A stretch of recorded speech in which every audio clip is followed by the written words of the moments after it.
And now, I talk back with Ray I'm telling you, I couldn't make it up if I tried. and Mandy. You've got to be freaking kidding me. You know what? That's all I'm saying.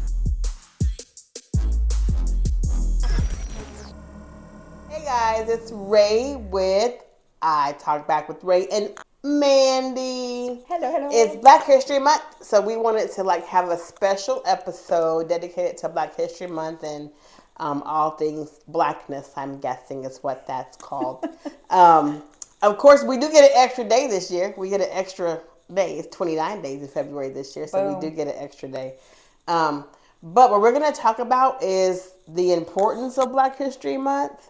Mm-hmm. And what it means to us individually. Mm-hmm. I love Black History Month, number one. I like Black history every day of the year. Let me just put that out there. Mm-hmm. But I like the fact that it's actually celebrated for everyone. Yeah. Like it's a national thing for Black History Month. But like I said, I love Black history.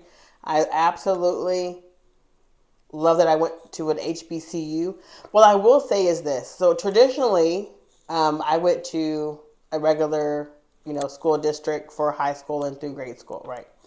And I did start out with a different college that was a predominantly white college. Mm-hmm. And then when I went to, time passed, I decided to go back to college. I went to an HBCU. So I will say that, and it's our, weekend, it's our family reunion weekend, our homecoming weekend. I'm not going. Because I just have so much to do, y'all. I have so much to do. But she'll be there in spirit. I'll be there in spirit. There you go. Thank you, Mandy. You're I appreciate you, girl. Mm-hmm. I'm there in spirit. But I just said I have a lot to do this weekend, so I'm not able to make it. So to all the Rams, have fun. I know y'all are going to do it up like you do every year. But yes, so I did have a different type of teaching at an HBCU that I thought was drastically different than I had before. So I will say it's kind of cool. I did learn the first time about the Alamo, like the real reason about the Alamo at an HBCU that I didn't know in school, right? Because school teaches the Alamo, which is a fight for, rights or whatever the case is. But I don't remember it being anything significant with black people, come and take it, that kind of stuff. Right. But the significance of the Alamo and the whole battle was because Mexico was fighting with, I guess, U.S. at the time over the land. Right. And the reason was because Mexico did not believe in slavery. And so the fight was not just for Western culture or whatever. Right. It was because they're trying to take the land for farming, because obviously Texas is really good in farming land. It's very fertile soil, etc. But they were fighting because they didn't believe in slavery. Mm-hmm. Yeah. I was like, oh, well, we weren't taught that in school. Right. Well, of course. Right? Yeah, exactly. But and the other thing, big thing now, I'm into buying books again. I don't know if are you buying books now too? Yes. It's scary to me what's going on, how they're trying to rewrite history. Yes. And so I do I am a believer now. I will go and buy a paper, a book. I don't want to get the streaming book or whatever, because I feel like that's just a click of a button and then you don't have access to it anymore. Right. So I will actually do go buy physical books now and have them sent to me. So I suggest everybody do that. How do you feel about books being banned? Certain books being banned? Well, it depends on the book. Let's talk about that. So, I don't think anyone should ban any book. So I agree with that. And the reason I agree with that is because I feel like there was a lot of events that have led us to where we're at now that were extremely unfortunate. Yes. Y'all going to see just a second. That were extremely unfortunate. Things that go against my entire moral fiber. Yeah. But I know they happened. And me not reading about them is not going to mean they didn't happen. Yeah. But I feel like we should be educated about them because it was a point that we were at one time that led us to evolve to where we're at now. Yes. So it's why are you going to ignore that? Yes. Why would you want to take a chance of making the same mistakes? Yeah.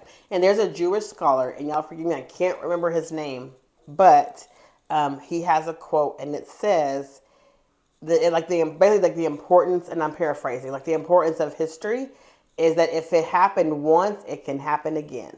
Exactly. And so that's why you have to really pay attention to the chain of events and how laws are being passed and how they're banning books and how they're even banning teachers from teaching certain things about history, like not calling slaves slaves, calling them indentured servants, which is not a slave and nothing like it. Like what so people are actually trying to rewrite history. And I mean I have my own personal feelings about that, but a lot of it I feel like is because it makes a certain group of people uncomfortable. Right? And so it's not about not having the conversation about it. It's about having the conversation. And mind you, no one alive that I know of, as far as the years go, had slaves, right? Now the ancestors did, and people weren't slaves like now, right? But however, it doesn't mean you don't talk about it. Right. Because, and no one is trying to say you hell had slaves or whatever. But there is, it's kind of like, I hate to see, I'm segueing already into this thing because it was so amazing. Yeah. So I'm going to have to say this as a good example. I'm so sorry for those that have not watched this movie, but it gave such good examples Right. and parables. So I say that to say this. Disclaimer, if you've not watched Origin, you may want to turn this off if you want to watch it. FYI, but you should still go watch it even if you didn't. And you should still watch us even if you already saw it or didn't see it. Because we're not going to talk about the whole movie. But what this lady talks about, what she gives the example of that in the movie is, let's say you inherit a house, right? Okay. And so however that foundation was built, it's still your house. Right. So if that foundation has cracks in it, like maybe your ancestors held slaves or whatever the case is, that does not mean you just cover the crack up like that's not going to cause problems. You have to deal with that crack in the foundation, or it's going to become a bigger problem if you ignore it. Right. So even though you didn't build the house, you didn't build the foundation, right, it is still going to become your problem to deal it. with. You inherited it. You inherited the history of the house. Right. Right. And so it doesn't mean you don't have to talk about it. Doesn't mean you don't. Doesn't mean you have to agree. It doesn't even mean that you know what, they built this foundation right, because maybe they didn't. But now it's your problem to deal with, and if you don't deal with it, it's going to become a bigger problem. Right. Right? Yeah. So then if you don't fix the foundation or even discuss it and try to fix it going forward, it's going to affect whoever else inherits that house. Because now it's just, what happens is that because the crack wasn't dealt with, now the crack is worse when it goes to the next person, and so on and so forth. So until that crack, which we can call it, slavery, racism, segregation, caste system, is there and was there, it still has to be talked about and dealt with. So right. So I had to give that example. It was just like such a good example in the movie. I was like, they described this perfectly in the movie. Yeah, I do not agree with ignoring. Yeah. Like, I feel like you shouldn't ignore anything because, like I said, things have happened. Yeah. And things are still happening. Yes. And so for people to turn a blind eye or think that, oh, I'm not going to worry about it, to each his own. And I am a big, big supporter of you do what you want. You believe in what you want to be or what you want, as long as it doesn't affect me as a person. But eventually everything will affect you in the long run. Yeah, I mean, that's why I think people should get involved with their cities, get involved with their, pay attention to what's going on around you, because everything does affect everything else. Exactly. Yeah. It does. So it's a domino effect. Yeah, it's a ripple. It really is. Like, there's nothing that you can hide from. Yeah. You know what I mean? Like, it's out there. And I do believe some people have cult followings. Yeah. That spew things that are not appropriate. But it's like, if that's a part of the crowd you want to be around, you know what I mean? It's like, then you're not my crowd. Yeah, yeah. You see what I'm saying? Yeah. Like, and so my daughter is half black, half Hispanic, and I just found out from Ancestry that I am Spanish as well. So she has a bunch of good stuff in her. But I am and my husband's African American. My husband's black. And so I have like my heart in support for black people. Like I really do because that's my family. Yeah. You see what I'm saying? So it's like what affects them affects me. Yeah. You know what I mean? And even me as a Latina, there's stuff that I deal with on my side too. You know, it's just a cultural thing. And I feel like you should absolutely have proudness and about your race. You know, whatever race that is. But you don't have to hate somebody else's. Exactly. Like, I don't have to hate you to love my exactly. culture. And so, like, be proud of your culture. Everybody should be proud of their culture. White, whatever. Like everybody, like and that's because you're proud of it. Doesn't necessarily mean everything went as expected or how you would have wished it went or whatever the case is. But I think too. I mean, you have to. Everybody should be proud of their self. If nothing else, be proud of what doesn't take place anymore in your family. Maybe like maybe you broke some generational curse. Yes. And generational curses don't always have to be like, teen pregnancy, right? It can also be, racism and belief systems and like, just the feeling of superiority is a good thing. So it doesn't necessarily always have to be so, teen pregnancy, what everybody talks about. We broke the generational curse, but there's also other generational curses that deserve attention that need to be broken as well. So there's that. Yes, exactly. And I have best friends that are white. I have no issues with any race. I don't care what race you are. You're cool with me. As long as you're an honest person, as long as you don't cheat, steal, or lie, as long as what you do is not hurting me, then, you know what I mean? We're cool. And to say you don't see color is weird to me. That's weird. I don't like, see color. I know what you mean by that. But but if you're taking it at face value, that's kind of because then what you're saying is you're not even appreciating the race of the color or the difference. So I think just saying that you appreciate it, I recognize it, but we can fight through that and get through that. So people have to understand. Right. It's a thing. I'm black. So what I have been told, like Mike, so we had this discussion in class the other day, and every class, so we talk about like customer service and how we treat people, and I always say if you can't be the solution, don't be the problem. Right. And we always have those discussions, but it always comes up with there are some things culturally that you cannot take into a workplace or as far as patient care is concerned and that kind of thing. So we talk about that, and people there's always there's always like a discussion. Like there's always a student in the class that wants to ask me what is my race. Oh my God! So they're like, it's always one. This time it was a black lady that asked me, and she's like, I'm sorry, but what? Don't take this the wrong way. And I'm like, okay, because I get it. I already know what's coming. I'm just waiting. And she's like, well, so what are you? And I always say, I'm a girl. Like I always like, okay, like what are you talking about? And so I think I don't think I'm racially ambiguous at all. I think I look like I'm black and I'm black, but not everybody thinks that. So I don't know. But she's like, well, your hair texture and your eye color, and I'm like, well, are you saying like black people can't have my texture hair? And my hair is natural, by the way. I mean, it is wavy, but like you saying black people don't have wavy hazel eyes, or like I'm not understanding. Yeah. So it's just funny. So we talk about that, like racial. It happens every class. They're like, well, what are you? And I'm like, well. You ask a lot if you got contacts. You got contacts? Do you get asked that question or no? No. Because half the time I can't see. Oh, okay. Half the time I'm like, okay.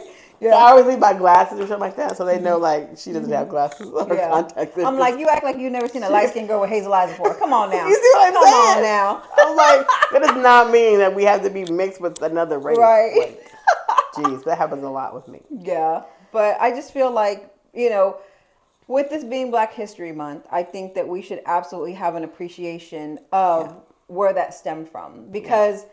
And why it's necessary. Exactly, because our ancestors went through a lot of shit to get us to where we've been. We have walked on a lot of backs from a lot of people. And that's just not with African Americans. I mean, that's with everything. You know what I mean? So I feel like we need to be appreciative of that. Yep. Things that happened were horrible. Just horrible, terrible. And unfortunately happened, but they were strong and they made the ways for us now. They paved that. You know what I mean? Yeah. And when you think about it, that shit didn't happen too long ago. It wasn't that long ago. You know what I mean? My mom was born in 58. Yep. There was shit that happened like 2 years before she was born. Yep. Jim Crow laws, like, that's a whole other episode. Because too, like somebody said, and I had to correct them. I don't want to say who said it because then they you don't want to bring attention. Yeah. But and it was somebody that's in our family, and they said that they didn't understand the big deal of why Black people feel like, how do they put it? I don't want to misquote. Like basically, okay. So let me just explain this. So what people get confused with, to me, are outliers. So when you're looking at like statistics, and then you happen to see, like, I'll just lay it out there. So what happened was, he was looking at me like, well, Rashawn, like, you've been successful in your career, and you have a house, and you have this, and you have that. And I said, well, you have to understand, I'm an outlier. So you can't compare the struggle. You can't put me just in because that, you know a couple of people that are successful. Exactly. Because and then go to go even further, even the person that is successful, it took a lot more for me to be successful than it would have taken somebody else. And you don't see the behind the scenes you don't struggles see either. this exactly. You don't see all of that. So it was a very ignorant statement. I'll say that. But it did give me the opportunity to talk about redlining. And the Oklahoma massacre, Black Wall Street, and all the other cities that were burnt down as well, other than Black Wall Street. So just to say, yes, even though we have come this far, think of how much further we would have been had we been treated fairly. Right. Like other people, right? Like I said, like Black Wall Street had the largest hotel in America when it was burned down at the time, owned by Black people. So then if you think about that, could have been a Hilton of the world. Exactly. That could have been a Marriott of the world. That could have affected generations.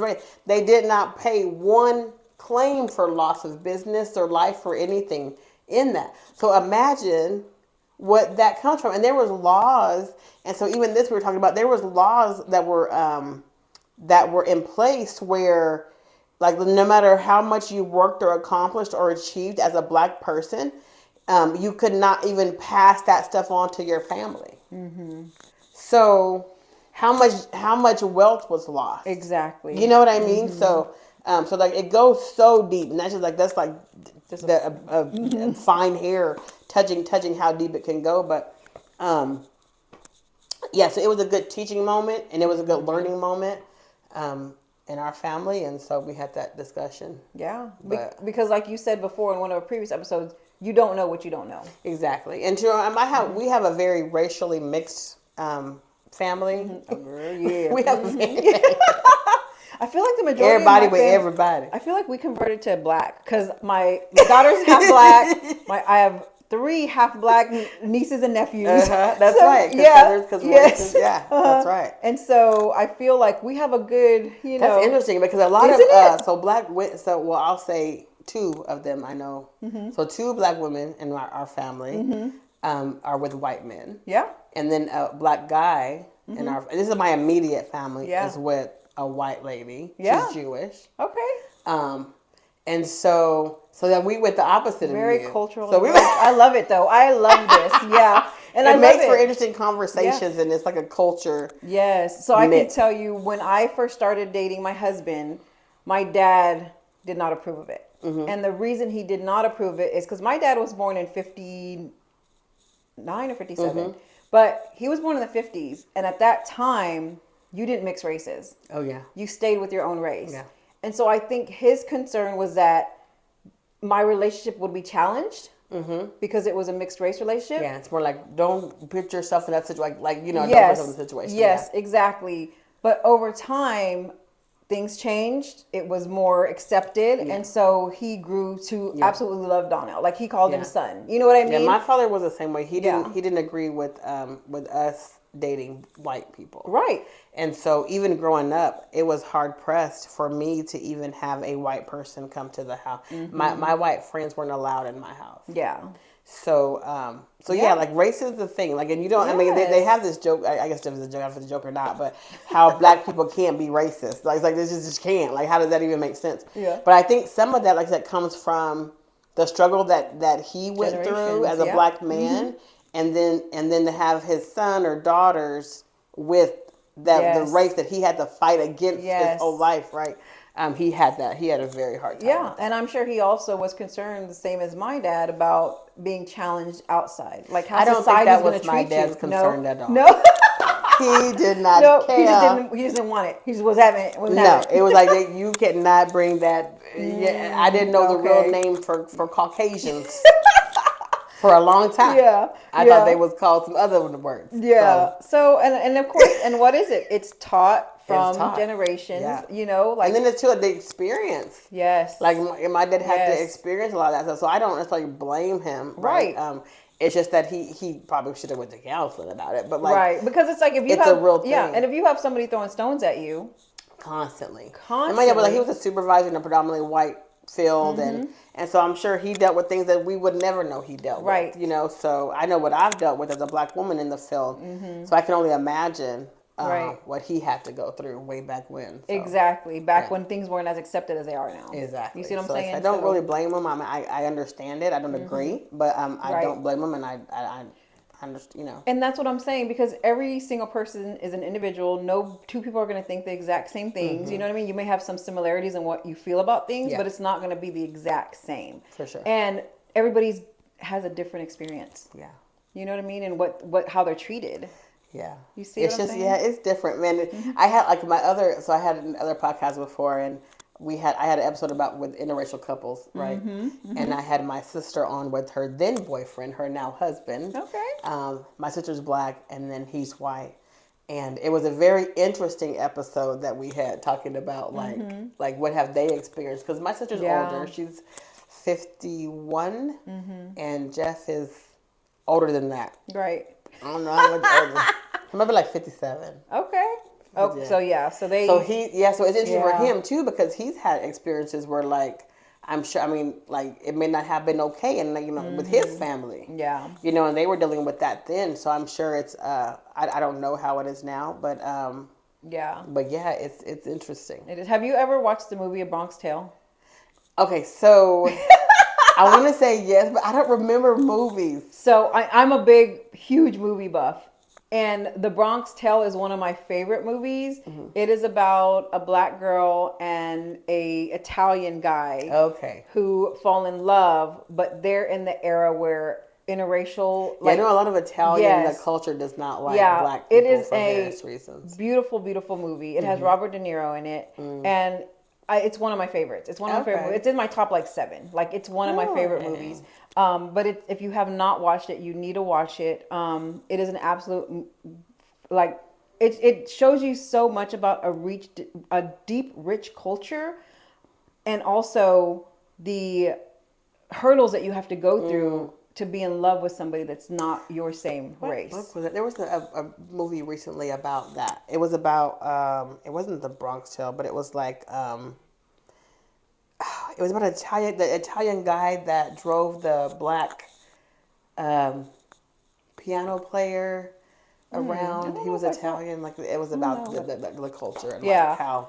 But I love it. I love learning about different cultures and what they do. Like, I love, like, in New Zealand, they have that, what is it called? The haka, that dance that they do before like sports events, things like that, weddings. They do it at funerals.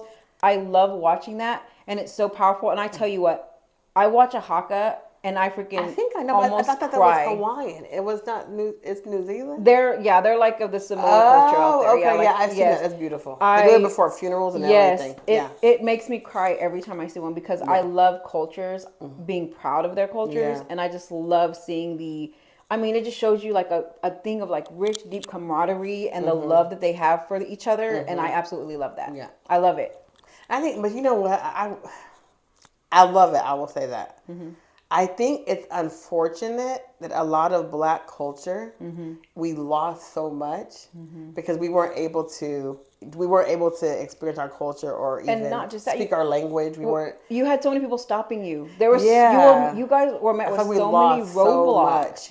And like they were just unnecessary. Because let's say like black culture, like hip hop and R&B, and we have so much more than that, like hairstyle. You know what I mean? It's like I just like, that's why I always feel like I have this draw, and I always call it my ancestral home, because I can say my home because I was obviously born here. Yeah. But like my ancestral home is where my ancestors came from, which is in Africa. So I always feel like I have this draw for, to go there, and I feel like that won't go away until I go there, until I step foot there. So I can't wait to do that. I would want to do that. Yeah, and then that would be a beautiful thing to experience. Oh yeah, I know I'm gonna cry. Yeah, I know I'm gonna cry. Yes, exactly. And they probably won't even like me over there, but I'm still gonna cry. That's what they say. Hey, you know what? You do what you gotta do. You know what I'm saying? Like you be in touch with every part. I'm telling you, I know I want to go like to like the land, the door of no return. Like I want to go through all of that. Like I want to really experience it. Yeah, for sure. Yeah, so like I mentioned earlier, I did the ancestry thing. So I found out that I have Spaniard. I found out that there's like Congo and Bantu people like in my genes. Yeah, so I'm like, interesting. Congolese. Yes. Wow, and so I'm like, it's just interesting to me. We have Irish. I'm gonna wear my I am Irish. You get to celebrate March 17th. Yay. I'm gonna read a little bit of everything, I'm sure. But I love it though. I absolutely love learning where I came from. I love learning about where my daughter's history is. And my daughter, she's half black and half Mexican, but she embraces her black side more, which doesn't bother me one single bit. Yeah. I absolutely love it. I love it for her. You know what I mean? And like when she goes places, people just think she's black. She's just light skinned. She's like black. She's like a little light skinned black girl. Yeah, that's what people think. Yeah, that's what people think. Girl, don't even go there. What is good hair? Right. Oh, Lord, they did a whole movie about that. Girl, she said people keep touching her hair all the time. They're like, look at your hair. And she's like, so just fun fact, I did her daughter's hair for her quinceañera. Yes. No, christening. No. Yes, it was her confirmation. Confirmation. Yes. I know it was a C. Yes. For her confirmation. It was the sweetest thing ever. It was beautiful. Her hair turned out really, really nice. Maybe I'll put a picture of it on the website so you can see. You see, I can do hair a little bit. Yeah, but no, Rashawn just wanted a girl, guys. She got 3 boys. She wanted a girl. You, so bad. So bad. I'm like, I'll do her hair. Oh, like she could have Taviana for a little bit. She can borrow her. It's fine. It's fine. But yeah, so I just feel like embrace your culture. I feel like we should, absolutely love, African American, they're just so beautiful. I just love them. Every freaking shade, I just love so everybody wants to be us, boys, but nobody wants our problems. That's the problem. Everybody want to look like us, but nobody want our problems. I love it. I love it because, just everything, just what you guys have created, everything. I just love, love, love it. And like I said, having, biracial family, I love all the cultures. I love learning about all of them. I want everybody to be knowledgeable about it. I don't want you making, your decisions or things based on other people's experiences. Because like I said earlier, yes, things have happened that are super traumatic, super unfortunate, and just horrible and terrible. But we've evolved since all of that. Like none of that is even necessary. You know what I mean? And so like all the hate that people have built up, like for what? You know what I mean? Like, it was unfortunate that your ancestors went through things like that, but you don't have to hate about it. We just need to do better. I think it's education too. Like, 'cause some people like, I disagree with you just a tiny bit on the evolve part because we I would say this, the year has changed. Yes. It's 2024. Right. But I feel like instead of Jim Crow laws, now it's called real estate, or like how they choose who gets a loan and who doesn't. And they want to know what area you live in. Yes. Because too, So I think like even though it's not as it's not just so black and white, like you're gonna have a colored fountain and a white fountain. Now they just change the criteria. Right. To where they get you out. It's not like that hidden. way. It's like hidden. Yes. Like HR rules and stuff like that. So I just think too, like there are just some things where people will get away with things that we can't get away with. So so I think the year has changed. I just think because we have some evolved, things that are like hidden. It's just hidden now. Like they just call it something different. And you say that, and that makes perfect sense because I did see an article about a guy, a real estate guy, who goes around different small towns and buys up these like underdeveloped places or these places that are just run down and ragged and leaves them like that. He leaves them like that to drive the property value down, to make it look rough and rugged when it doesn't even need to be. And it drives the other property out. People leave. Yes. And then he'll buy up more property. Because, that's what they do. Exactly. And I'm like, seriously? Gentrification. Yes. And that happened in Austin. It happened in Austin. It Like happened they do it and they wait till the property values drop so low. Yeah. They come up and buy it, build these ridiculous amounts, and then their property values go up and the land goes up, and it's just it's unfortunate. Yes. But I think too, some of that, like it's just they make it very difficult to get loans. Like I think Navy Federal just got in trouble about that, which Oh, really? is terrible because I have Navy Federal. So I kind of felt like my friend called me and she was like, "See, that's why they've never given me a loan." Da, da, da. And I'm like, "They've always given me a loan." So I think it's like, so I didn't know what to say. So I think it's just like it's cyclic, and I think, Yeah, but they no, do for they sure. have these hidden rules, and that they just aren't. Some people are privy to, and some people are not, and I think they just hide how they're racist now. Yeah, and that's very Like true. I think Yeah. they changed it from the white and colored fountain to now it's criteria. Then it's getting rid of affirmative action. Gotcha. Then it's getting rid, and like just like this one gentleman said, and it makes sense. Like affirmative action to me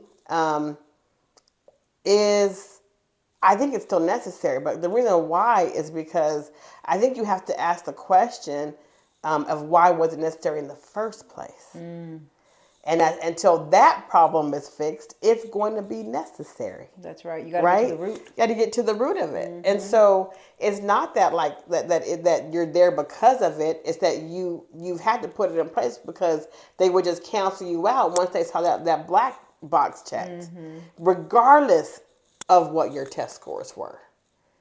You know what I Yeah. mean? So it's just like, it is what it is. People just have to call it what it is. Not everybody wants to talk about the real problems, but at the end of the day, like that one gentleman said, was even from action being necessary, it's just more about you than it does about me. Right.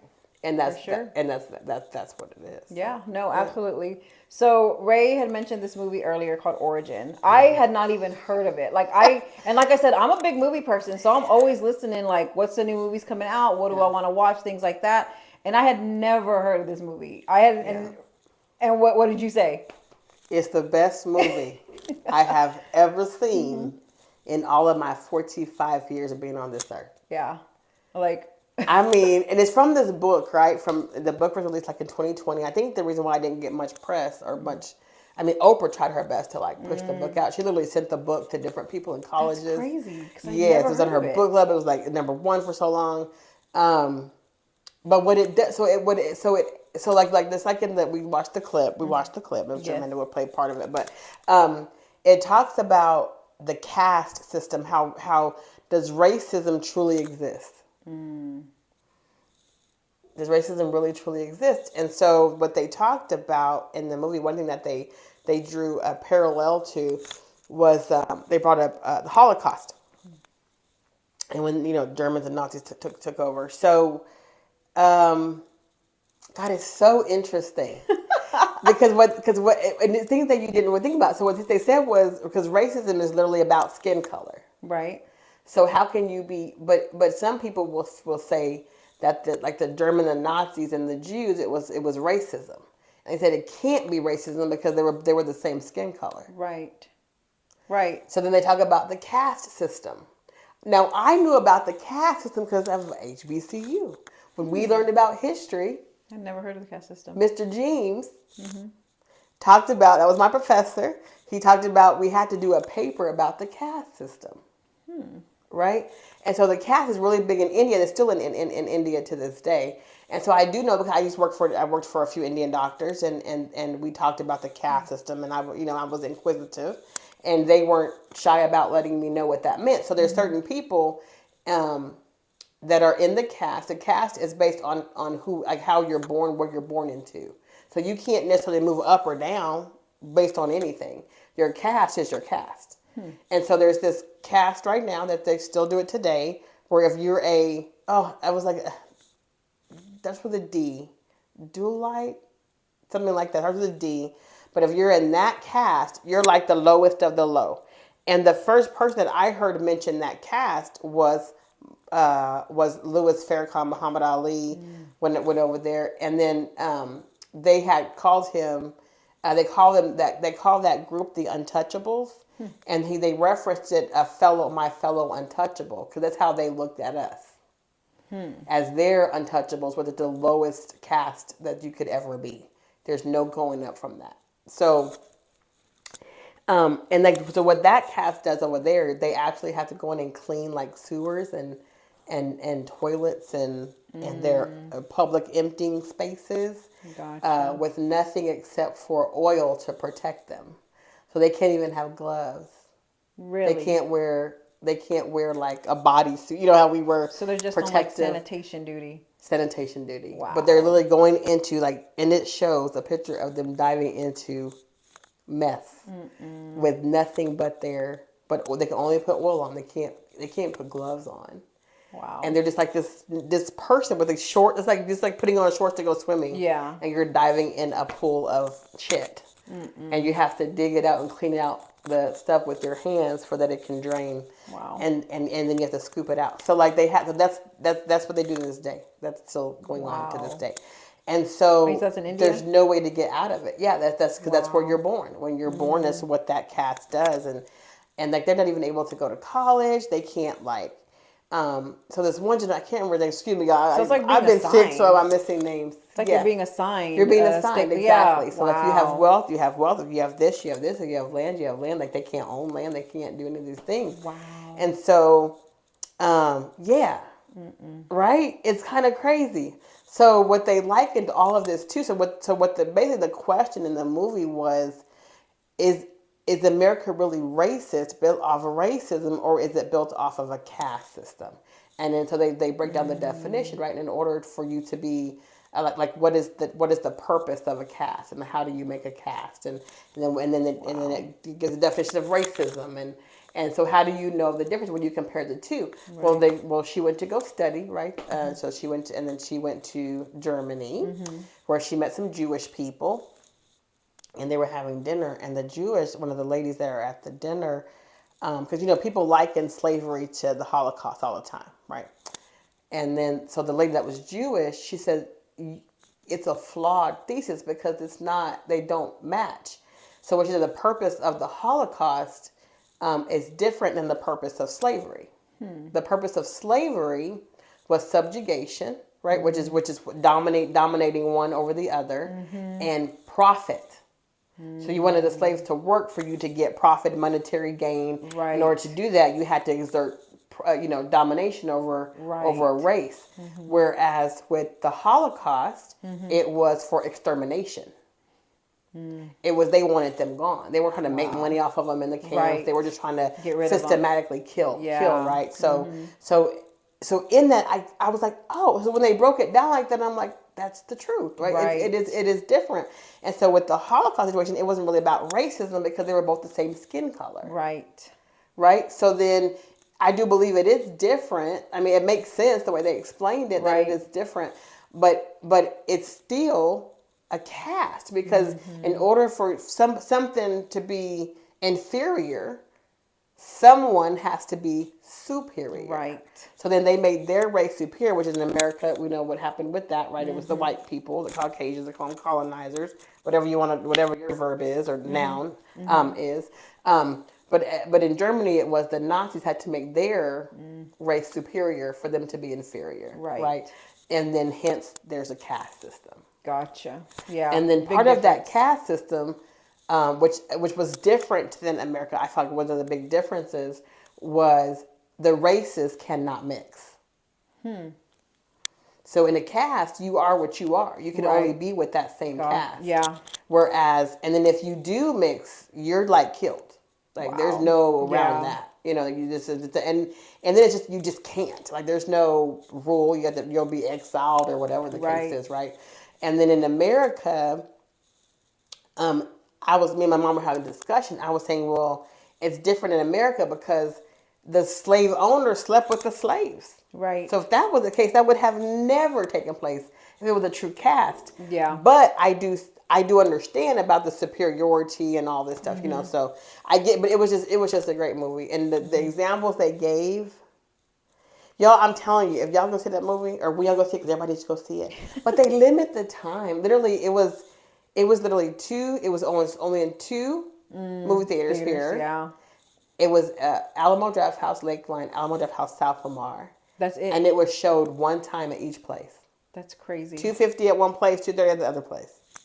Wow. That was it. Just slim pickings. That was it. So I went, and y'all, I'm telling you, I cried. I cried the whole movie. Yeah. It was like, because they gave examples, and you could see this little boy that wasn't even allowed to sit at the darn table at school. I was like, oh my God, this is terrible. And it showed like how it made somebody feel. This little boy, like you know how when we weren't allowed as black people allowed to even get in the same swimming pool because they felt like, oh my God, we got in the pool. They had to drain the pool, and it was terrible. And it showed like so you hear about it and you know about it, but it showed it. And it showed like the damage that it does to children. Yes. And God forbid the children that dealt with it.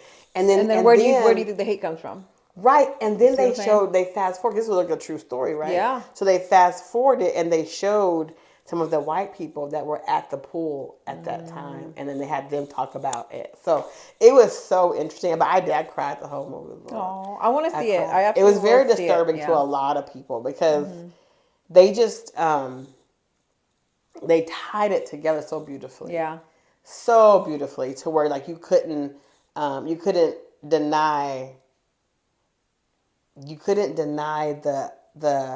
the effects. And then what it also did was kind of praise those that did not partake in it, that rose above what society expected them. Right. And I feel like that is how a lot of things have come into fruition.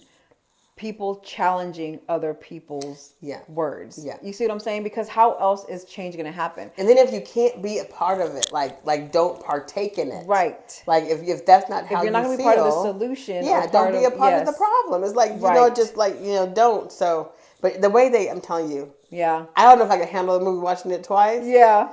Maybe at home. Yeah.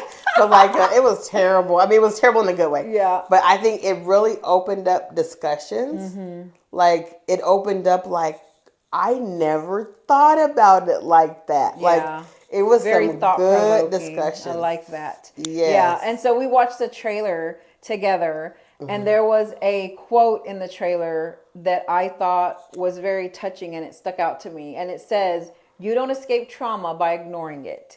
You escape trauma by confronting it." Yes. Because, like I just said, how else are things going to change? Yeah. If you don't sweep them under the rug or something. Yes. Like, no, you have to confront it. Yeah. Yeah, for sure. So I'm absolutely going to watch that movie.